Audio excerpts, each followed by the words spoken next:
Hello student, मेरा नाम अमन कुमार है। मैं आपका साइंस पढ़ाता हूँ। साइंस में भी रसायन शास्त्र चल रहा है। आप लोग को मुझे होप है कि आप लोग को बहुत बढ़िया से समझ आ रहा होगा। अध्याय 5 है तत्वों का वर्गीकरण, जिसके पहले 3-4 क्लास मैंने पूरा एकदम थोड़ा थोड़ा पढ़ाया था। इलेक्ट्रॉन, प्रोटॉन, न्यूट्रॉन निकालना, ये सब छोटा छोटा बात। तत्वों को 30 तत्वों का नाम याद करवाए थे। आज देखेगा उस तत्वों को नाम याद करने से आपको कितना फ़ायदा होता है। आइए डायरेक्ट हम लोग बात करते हैं सिलेबस। अच्छा, कल मैंने डोबनेर का तिर्यक नियम बताया था। डोबनेर का तिर्यक नियम किसे कहते हैं ये बताया था। तो आज हम आगे बढ़ते हैं। तो डोबनेर का तिर्यक नियम में एक पॉइंट मैंने कहा था कि कल बताऊंगा, क्योंकि डोबनेर का अब थोड़ा सा रिवाइज करा देते हैं, उसके बाद आगे बढ़ेंगे। डोबनेर का तिर्यक नियम एक समूह था, 3 तत्वों का समूह था। क्वेश्चन पूछ सकता है कितने तत्वों का समूह था, तो 3 तत्वों का समूह था। कहाँ के थे, तो जर्मन के थे। 3 तत्वों का समूह था। क्या कहना चाहता था डोबनेर का तिर्यक नियम? डोबनेर का तिर्यक नियम ये कहना चाहता था कि 3 तत्वों को परमाणु द्रव्यमान के बढ़ते क्रम में सजाने पर मध्य तत्व का परमाणु द्रव्यमान शेष 2 तत्वों के परमाणु द्रव्यमान के औसत के बराबर होता है। ये डोबनेर का तिर्यक नियम था। आइए, कल मैंने 3 एग्जाम्पल दिया था, एक एग्जाम्पल नहीं बताया था, जो आज आपको बताएंगे। 2 कल एग्जाम्पल बता दिए थे प्रूफ करके। पहला एग्जाम्पल था कैल्शियम, स्ट्रोंशियम, बेरियम। कैल्शियम का कितना था 40, स्ट्रोंशियम का 87.5 और बेरियम का कितना 137। तो कल हमने एक देख लिया था। दूसरा ये था लिथियम, सोडियम, पोटेशियम। और तीसरा क्या था? तीसरा को पता है क्लोरीन, ब्रोमीन और आयोडीन था। Chlorine, bromine, iodine. तो क्लोरीन का 35.5 था, ब्रोमीन का 80 था और आयोडीन का 127 था। ठीक है स्टूडेंट, ये तीनों था। इसमें और 2 औसत आया था, तो 80.25 आया था, लेकिन 80 था ब्रोमीन का। तो वे हम लोग कल देख लिए थे कि हल्का फुल्का आगे पीछे रहता है। एक बच गया था, तो इसको आज हम प्रूफ करके आगे बढ़ते हैं। तो इसको प्रूफ क्या करना है, बीच वाला तत्व को बढ़ते क्रम में सजा दिए। ठीक है स्टूडेंट, परमाणु द्रव्यमान है ये, बढ़ते क्रम में सजा दिए। इसके बाद हम लोग को क्या देखना था कि जो शेष 2 तत्व बच गए उसका औसत। औसत कैसे निकलता है आप लोग को कल बता दिए थे। तो परमाणु द्रव्यमान का औसत, चलिए परमाणु द्रव्यमान का औसत निकालते हैं। यहाँ से लिख देते हैं। चलिए परमाणु द्रव्यमान का औसत निकालते हैं। 7 था, 7 + 39/2। ये देख लिए 7 + 39/2। तो अभी ये दोनों को जोड़ते हैं। देखिए औसत निकाल दिए स्टूडेंट, परमाणु द्रव्यमान दोनों का औसत निकाले तो 23 आया। अब 23 देखिए बीच वाला तत्व का है, तो ये डोबनेर का तिर्यक नियम पालन कर रहा है। तो ये एग्जाम्पल है। तो 3 एग्जाम्पल याद करना था, कैल्शियम, स्ट्रोंशियम, बेरियम। दूसरा एग्जाम्पल था लिथियम, सोडियम, पोटेशियम। और तीसरा एग्जाम्पल था क्लोरीन, ब्रोमीन, आयोडीन। बहुत आसान स्टूडेंट, आप लोग भी याद कर लीजिएगा। ठीक है स्टूडेंट, अब आगे बढ़ते हैं। हाँ अच्छा, अब एक जो पॉइंट कल बच गया था, आइए देखते हैं। ठीक है स्टूडेंट, डोबनेर का तिर्यक नियम। डोबनेर का तिर्यक का सबसे बड़ा दोष यह है कि इसके अंदर सभी तत्व नहीं आ पाते थे। हाँ स्टूडेंट, इसमें सभी तत्व नहीं आ पाते थे। डोबनेर का सबसे मतलब बहुत ही डिमेरिट था, दोष था कि इसमें सभी तत्व नहीं। उस समय तक जितना खोजा गया था सब तत्वों पे नहीं, कुछ ही तत्व पे लागू होता था। जो हम लोग 3 एग्जाम्पल दिए, जो 9 तत्व ही हुए, तो इसलिए ये उतना माना नहीं गया। ठीक है स्टूडेंट, ये होप आप लोग इसको उतार लीजिए, फिर न्यूलैंड्स का पढ़ाते हैं। न्यूलैंड्स का चलिए स्टूडेंट, आप लोग इसको उतार लीजिएगा खोज करके, फिर न्यूलैंड्स का। अब डोबनेर को हम लोग मिटा देते हैं।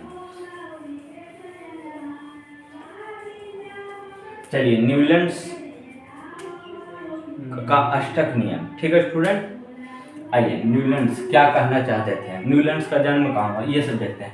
न्यूलैंड्स कहाँ से थे, तो अंग्रेज थे। अंग्रेज मतलब इंग्लैंड। ठीक, रसायनज्ञ थे। इनका पूरा नाम जॉन न्यूलैंड्स है। ये आप लोग को उतना बाहर नहीं है, सब याद करना। 1865 से 66 में इन्होंने ये नियम दिया, अष्टक नियम। ठीक है स्टूडेंट, चलिए आइए अब न्यूलैंड्स के नियम कहना क्या जाता है, ये सब कोई बड़ा बात नहीं, ये सब आप लोग याद कर लीजिएगा। ठीक है, ये नियम यह कहना चाहता था कि तत्वों के उनके परमाणु द्रव्यमान, स्टूडेंट देखिएगा पढ़े से पढ़िए, तत्वों के उनके परमाणु द्रव्यमान। मैंने कहा था कि ये बहुत इंपॉर्टेंट है। डोबनेर का तिर्यक नियम भी परमाणु द्रव्यमान पे था और जॉन न्यूलैंड्स का भी परमाणु द्रव्यमान पे। तो तत्वों के उनके परमाणु द्रव्यमान के बढ़ते क्रम पे बढ़ते क्रम पर सजाने पर, वहाँ भी बढ़ते क्रम पे था लेकिन 3 तत्व थे, यहाँ कितने हैं अभी नहीं बताए हैं। अभी सिर्फ तत्वों को उनके परमाणु द्रव्यमान में बढ़ा दिए हैं, सजा दिए हैं।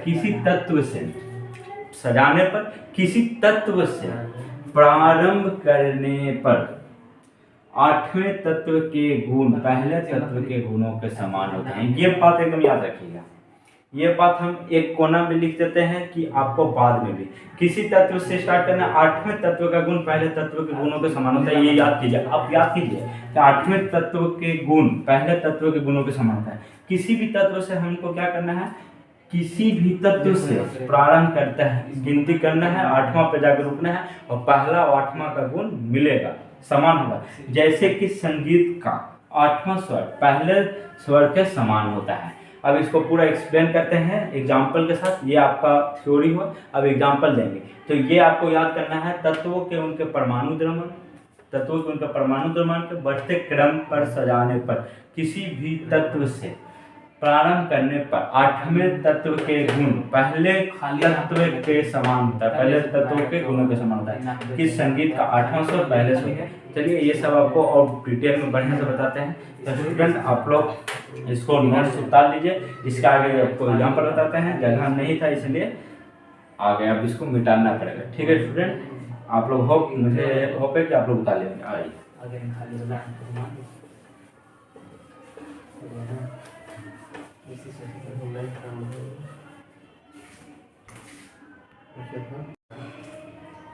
ठीक है स्टूडेंट, आप लोग ने उतार लिया होगा।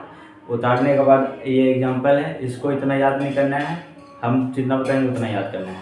ठीक, बस इसका याद करना क्या है, पहले तो आपको क्या हमने बताया था, फिर से एक रिवाइज करते हैं। न्यूलैंड्स ने कहा कि परमाणु द्रव्यमान में अपना सजाया था एक, तो ये रहा परमाणु द्रव्यमान में उन्होंने जो सजाया था, उस वक्त जितने तत्व थे और जो उनको सजाना था वो इतना सजा दिए थे, 2 वो खाली भी रखे थे। इसी को आवर्ती कहते हैं, आवर्ती। अब यहाँ से आपका आवर्ती नाम शब्द चालू हो जाएगा। न्यूलैंड्स ने ही दिया था आवर्ती। ये जो सजाया था सबसे पहले उन्होंने किया था। डोबनेर ने क्या किया था, 3 तत्व लिए थे, ये बहुत सारे तत्व लिए, सबको परमाणु द्रव्यमान के बढ़ते क्रम में सजाया। देखिए पर ये जो हम लिखे हैं ये क्या है, परमाणु द्रव्यमान है, ये परमाणु द्रव्यमान है।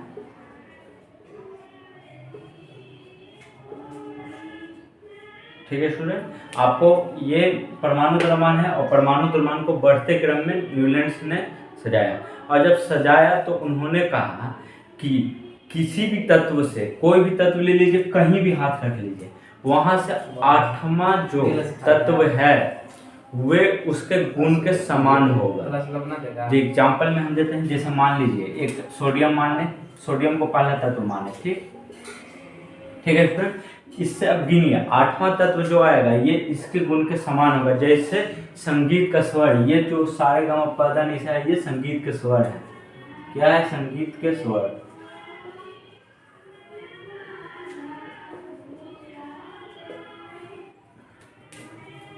देखिए जैसे अब यहाँ आइए, सोडियम पहला, दूसरा मैग्नीशियम, ये आपको याद करना पड़ेगा कि हाँ इसको क्या बोलते हैं। हम पहले एक बार पूरा पढ़ के बता देते हैं।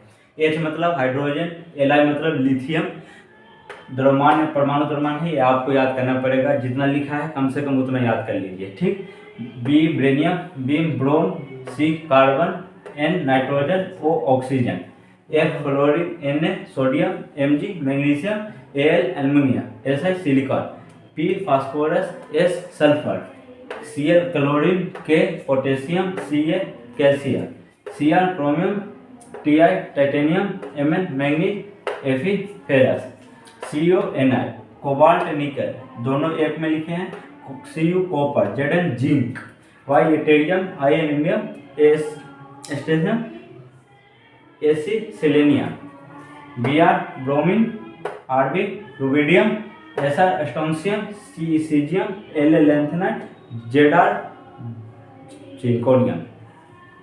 चलिए आइए, तो उन्होंने कहा था कि किसी भी तत्व से गिनिए और 8वां जो तत्व आएगा वो पहला तत्व है और 8वां तत्व के गुण समान होगा। तो हम सोडियम पहला ले लिए, ठीक, दूसरा मैग्नीशियम, एल्युमिनियम, सिलिकॉन, फास्फोरस 5वां हो गया, 6ठा सल्फर हो गया, 7वां क्लोरीन, 8वां पोटेशियम।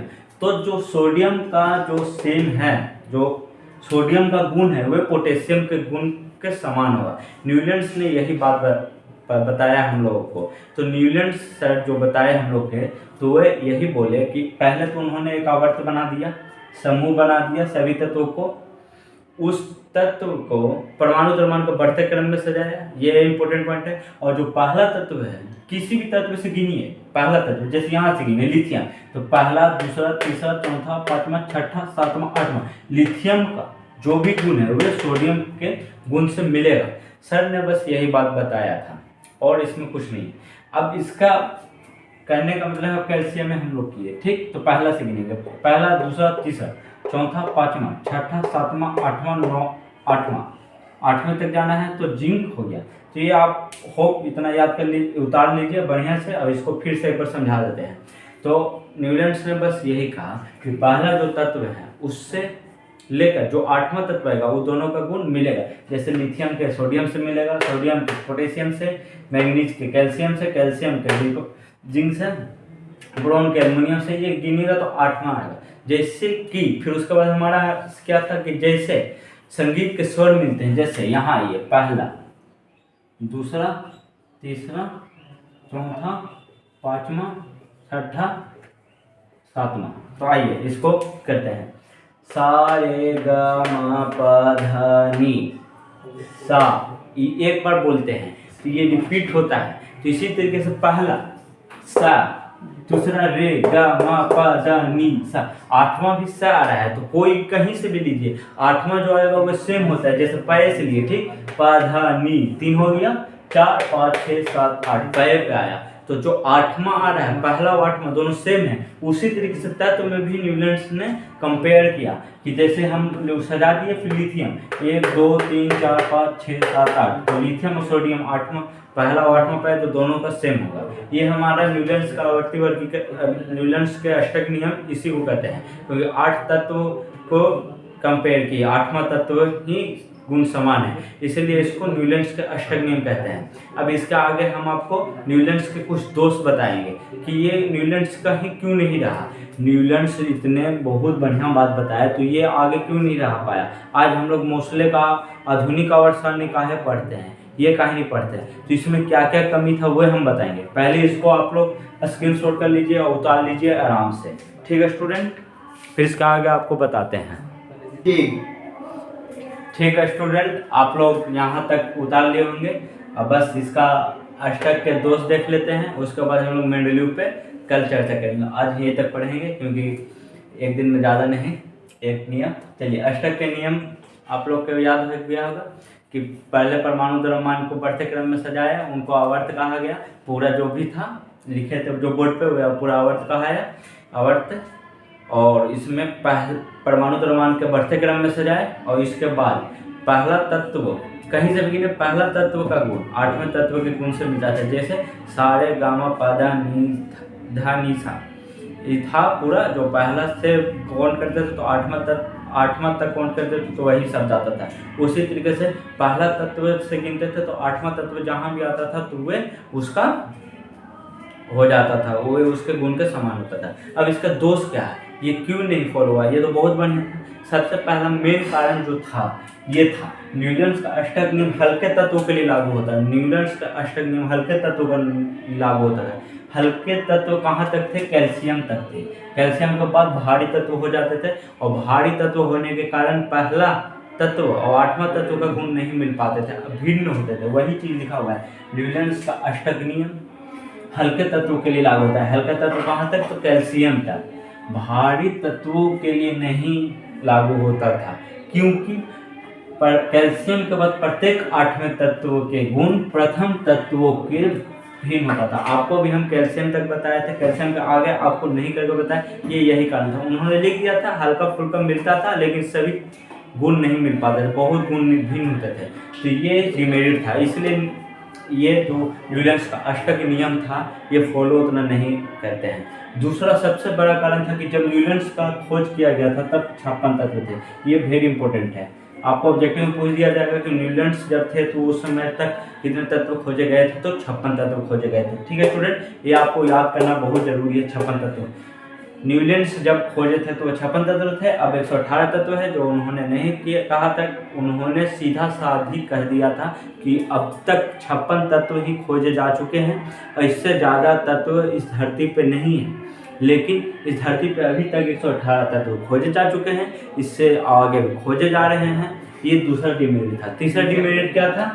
अक्रिय गैसों का आविष्कार। अक्रिय गैस कौन से थे? Helium, oxygen. हम आपको आगे बताएंगे पूरा एकदम डिटेल से और ट्रिक से बताएंगे कि कैसे याद करना है। तो आपको अभी टेंशन नहीं लेना, अभी सिर्फ इतना याद रखिए कि अक्रिय गैस का आविष्कार हो जाने पर प्रथम तत्व के गुण समान गुणों, मतलब नवम तत्व प्रथम तत्व के समान गुणों से समान होता है। कहने का इसका अर्थ ये है कि जो पहला तत्व है वो नौवें तत्व के, नौवां जो तत्व है उसके गुण के समान होता था, वही लिखा गया है। हो जाने पर नवम तत्व मतलब नौवां तत्व प्रथम तत्व के समान गुणों में थोड़ा सा ये लगता है उल्टे लिखा गया है।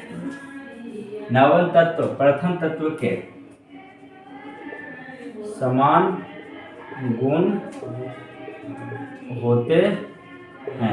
अब कहने का मतलब है कि जो पहला तत्व था वह नौवें तत्व के पहला तत्व था जो 8वें तत्व के समान होता था, लेकिन अक्रिय गैस के खोज होने के बाद 9वें तत्व से हो गया। तो ये सबसे बड़ा अष्टक नियम के दोष थे। लेकिन एक और दोष था जो हम लोगों ने कोबाल्ट और निकेल लिखे थे साथ है, तो ये साथ रखे, तो ये सब था लेकिन उतना नहीं इम्पोर्टेंट। जो इम्पोर्टेंट था पहला बता दिए, दूसरा बता दिए, तीसरा बता दिए। ये नहीं सोचना है आप लोग को, बहुत जगह मिलेगा किताब में लेकिन पढ़ना नहीं है। 3 चीज़ आपको बहुत याद करना है। पहला, क्वेश्चन पूछेगा बिहार बोर्ड में कि न्यूलैंड्स के अष्टक नियम किसे कहते हैं और इसके दोष को लिखे, तो आप लोग लिख दीजिएगा न्यूलैंड्स के नियम क्या कहते थे। न्यूलैंड्स के नियम कहते थे कि उन्होंने एक आवर्ती बनाया जिसमें परमाणु द्रव्यमान को बढ़ते क्रम में सजाए और पहला तत्व का किसी भी तत्व से गिनने पर पहला तत्व और 8वें तत्व के गुण समान होते थे, जैसे संगीत में सारे गम पा ध नि सा में होता था। ठीक है स्टूडेंट, ये आपको ध्यान देना है। फिर उसके बाद उसके दोष लिखेंगे। न्यूलैंड्स का अष्टक नियम का दोष। ठीक, न्यूलैंड्स का अष्टक नियम हल्के तत्वों के लिए लागू होता है। तो कैल्शियम तक हल्के तत्व माने जाते हैं, कैल्शियम के बाद भारी तत्व माना जाता है।